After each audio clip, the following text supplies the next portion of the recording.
B1 निविदेतील कथित गैरप्रकारांवरून सागर सोनवणे यांचे आमरण उपोषण, निविदा रद्द करून जबाबदार अधिकारी कर्मचाऱ्यांवर शिस्तभंगाची कारवाई करण्याची मागणी, 12 मुद्द्यांवर चौकशीची मागणी।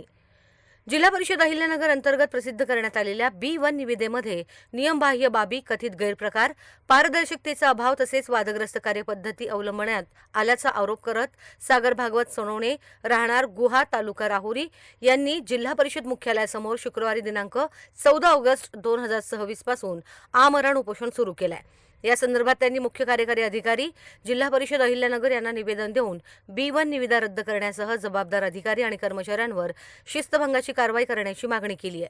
सोनवणे यांनी दिनांक 28 जुलै 2026 रोजी जिल्हा परिषद प्रशासनाकडे निवेदन सादर केलं होतं।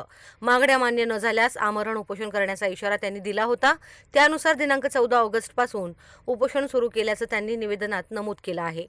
प्रतिनिधी Deepak Kaswa, media daily news, Ahilyanagar. Sagar Bhagwat Sonawane राहणार गुहा तालुका राहुरी जिल्हा अहिल्यानगर। मी 28/7/2026 रोजी जिल्हा परिषद अहिल्यानगर यांना उपोषणाची नोटीस दिली होती व त्या नोटीसमध्ये माझा विषय होता की B1 निविदा टेंडर आहे, ते टेंडर चुकीच्या पद्धतीने झालेले आहे, त्यामुळे त्याची चौकशी करून कारवाई करावी व मला 15 दिवसाचा अहवाल देऊन अवगत करावे। पण त्यांनी तसं काही केलं नाही। त्यांनी मला 15 दिवसाचा अहवाल न दिल्यामुळे मला नाईलाज असतो 14/8/2026 पासून जिल्हा परिषद अहिल्यानगर मुख्यालयासमोर आमरण उपोषणाला बसावं लागलं आहे। तरी माझा उपोषणाचा आज 7वा दिवस असून जिल्हा परिषद प्रशासनाने माझी कुठलीही दखल घेतली गेलेली नाही। मी 17 तारखेला PMO ग्रीव्हन्स पोर्टल PMO ऑफिसच्या पोर्टलवर तक्रार दाखल केली होती। ती तक्रार लगेच त्यांनी राज्य शासनाकडे वर्ग केली होती। राज्य शासनाच्या सामान्य प्रशासन विभागाकडे ती तक्रार वर्ग होऊन 4 दिवस झाले। ती एकाच टेबलवर आहे। त्या टेबलवर श्री हेमंत महाजन साहेब हे काम करत आहे।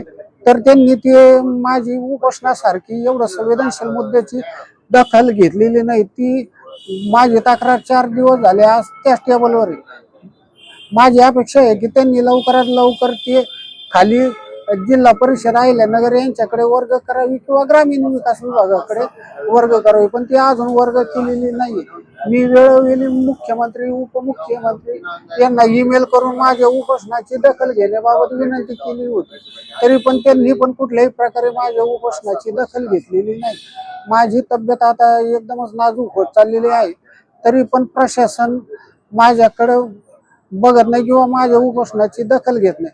माझी मागणी हीच आहे की आता मी दिलेल्या 12 मुद्द्याची चौकशी करून 1 महिन्यात कारवाई करून चौकशीचा अहवाल देऊन मला अवगत करावे, हीच मागणी घेऊन मी उपोषणाला बसलो आहे।